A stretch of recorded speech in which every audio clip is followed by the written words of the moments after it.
नमस्कार, मी पांडुरंग भाऊ गायकर, नूतन विद्या मंदिर मानपूर. माझ्या प्रकल्पाचे नाव आहे प्रकाशाची किमया. शाळेत विद्यार्थ्यांना प्रकाश किरण हा शिकवताना फार अडचणी येतात.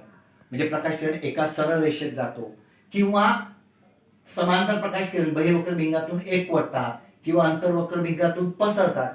या अमूर्त संकल्पना शिकवताना फार त्रास होतो. मग या मूर्त स्वरूपात दाखवण्यासाठी मी ही प्रकाशपेटी बनवलेली आहे. त्याच्यासाठी मी एक इथे बॉक्स बिस्किटांचा वापरलेला आहे, नंतर प्रयोगशाळेतील भिंग आणि प्रयोगशाळेतले लेझर या सर्व सामानांचा उपयोग केलेला आहे. तर सर्वात प्रथम आपण प्रकाश किरण एका सरळ रेषेत कसं जातो, त्याचा मार्ग कसा आहे ते आपण पाहूया. 3. आता आपण या ठिकाणी मी एक लेझर सुरू करतोय.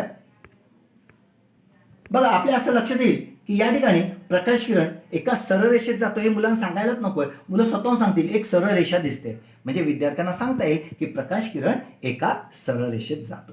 आता त्याचप्रमाणे आपण 3 प्रकाश किरण आपण या ठिकाणी बघितले. मी 3 लेझर चालू करतोय.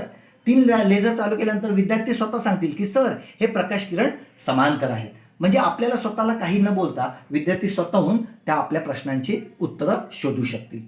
आता आपण बहिर्वक्र भिंग आहे, ह्या बहिर्वक्र भिंग हे याच्यामध्ये टाकूया आणि विद्यार्थ्यांना विचारूया की या बहिर्वक्र भिंगाने काय होतं येते. या ठिकाणी बहिर्वक्र भिंग मी टाकल्यानंतर विद्यार्थी स्वतःहून सांगतील की त्यांना दिसेल की या ठिकाणी बहिर्वक्र भिंग ते प्रकाश किरण हे एका बिंदूत एकवटलेले आहेत. म्हणजेच त्या आपल्याला फक्त एवढं सांगावं लागेल की जिथे एकवटतात ती भिंगाची मुख्य नाभी आहे आणि वरती जे अंक दिलेले आहेत त्या वरती दिलेल्या अंकांवरून आपल्याला त्या अशा वेगवेगळ्या बहिर्वक्र भिंगांचे नाभी अंतर सहज शोधता येईल. आता हे बहिर्वक्र भिंग झालं. त्याच्यानंतर आपण विद्यार्थ्यांना दुसरे म्हणजे अंतर्वक्र भिंग हे त्याच्यामध्ये आपण टाकणार आहोत आणि अंतर्वक्र भिंगाने काय होतं हे सुद्धा विद्यार्थ्यांना आपण स्वतः शोधायला लावणार आहोत. आता हे आपण अंतर्वक्र भिंग याच्यामध्ये टाकतो तर विद्यार्थी स्वतःहून सांगतील की अरे हो सर हे प्रकाश किरण आता पसरलेले दिसतात. म्हणजे विद्यार्थी स्वतःहून शोधतील आणि या अंतर्वक्र भिंगाची मुख्य नाभी आपण शोधण्याचा प्रयत्न करूया. मी थोडंसं हे वळवतोय. वळवल्यानंतर आपल्याला लक्ष येईल की ते सगळे प्रकाश किरण मागच्या बाजूला एकत्र येतात आणि अंतर्वक्र भिंगाची मुख्य नाभी दिसून येते. आता आपण या ठिकाणी मानवी डोळा याच्याबद्दल आपण अभ्यास करणार आहोत. मानवी डोळा हा साधारणपणे या पद्धतीचा असतो.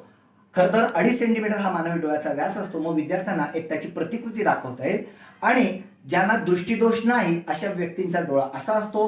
हे नेत्रभिंग आहे आणि हे त्याचं दृष्टिपटल आहे. आता प्रत्यक्षात त्या व्यक्तीला कशा पद्धतीने प्रकाशाची किंवा पदार्थाच्या वस्तूची जाणीव होते हे आपल्या प्रोजेक्टमध्ये आपण पाहूया.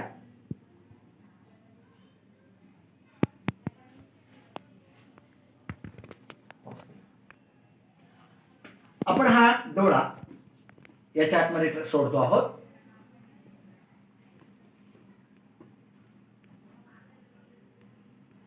बघा, आपल्या असं लक्षात येईल की सर्व प्रकाश किरण हे त्याच्या दृष्टिपटलाशी एकत्र आलेले आहेत. म्हणजे आपल्याला एखाद्या वस्तूची जाणीव ही या पद्धतीने प्रकाश किरण बहिर्वक्र भिंग म्हणजे आपल्या डोळ्याचं बहिर्वक्र भिंग असतं आणि प्रकाश किरण हे एका टोकाला एकवटतात हे आपल्याला सहज दाखवता येईल. म्हणजे ज्याला दृष्टिदोष नाही त्याचा डोळा या पद्धतीचा असतो.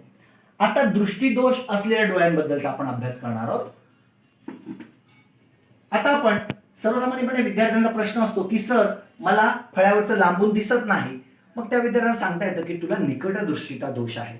मग निकटदृष्टीचा दोष कसा असतो तर विद्यार्थ्यांना दाखवता येईल की बघ हा तुझा डोळा अशा पद्धतीचा असतो. मग मुलं मगाचा दाखवलेला डोळा आणि हा कम्पेअर करतील आणि सांगतील की सर हा डोळा थोडासा लांबट आहे. मग विद्यार्थ्यांना का दिसत नाही तर हे आपल्या ह्या प्रकल्पामध्ये आपल्याला समजू शकेल. आता मी हा डोळा आतमध्ये ठेवतो आहे.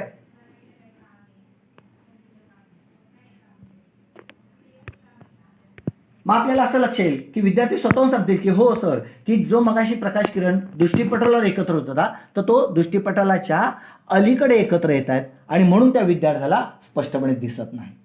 मग जर बघायचं असेल त्या विद्यार्थ्याला तर काय करावं लागेल, त्या विद्यार्थ्याला एक चष्मा वापरावा लागेल म्हणजे अंतर्वक्र भिंगाचा चष्मा. आता त्याने तो चष्मा वापरला तर काय फरक पडेल ते आपण पाहूया. बघा हा चष्मा म्हणून मी त्या ठिकाणी वापरत आहे.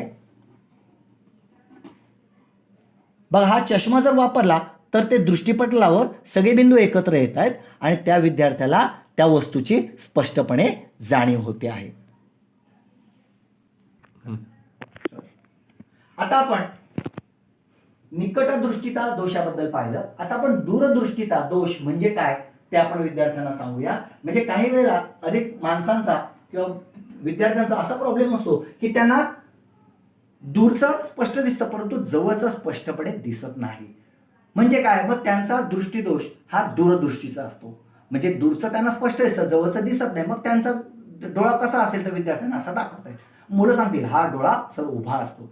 पण नेमका काय प्रॉब्लेम आहे तर आपल्याला म्हणजे नेमकी प्रतिमा कुठे तयार होते हे तुमच्या लक्षात येईल या प्रयोगाद्वारे.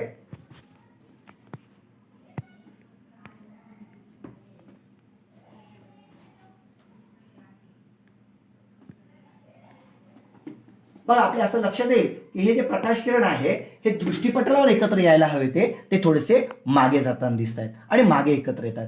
मग आता आपल्याला हा दृष्टिदोष जर घालवायचा असेल तर आपल्याला काय करावं लागेल तर त्यासाठी ते प्रकाश किरण दृष्टिपटलावर एकत्र आणण्यासाठी आपल्याला या ठिकाणी बहिर्वक्र भिंगाचा उपयोग करावा लागेल. आता आपण त्याचा चष्मा म्हणून हे बहिर्वक्र भिंग आतमध्ये टाकूया.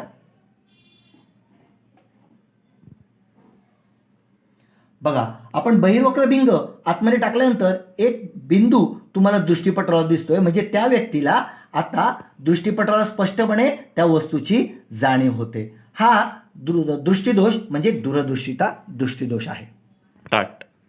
अशा पद्धतीने आपण विद्यार्थ्यांना चांगल्या पद्धतीने या प्रकाशाच्या किरणाच्या बॉक्सच्या सहाय्याने सर्व प्रकारचे प्रकाशाचे नियम म्हणजे प्रकाश किरणांचा मार्ग, समांतर प्रकाश किरण म्हणजे काय, बहिर्वक्र भिंगाची मुख्य नाभी, अंतर्वक्र भिंगाची मुख्य नाभी, त्याचप्रमाणे मानवी डोळे, दृष्टिदोष हे विद्यार्थ्यांना सहज सांगता येतील. जेव्हा मी सर्वे केला तेव्हा सर्वेमध्ये शिक्षकांकडनं अनेक आणि विद्यार्थ्यांकडनं या पद्धतीने त्यांच्याकडनं माहिती लिहून घेतली की त्यांना या प्रकल्पाचा काय फायदा झाला आणि त्यांची नोंद ही या वहीमध्ये मी ठेवलेली आहे. तर अशा प्रकारे सर्वसामान्यांना सुद्धा कळेल अशा पद्धतीचा मी प्रकल्प या ठिकाणी बनवलेला आहे. धन्यवाद.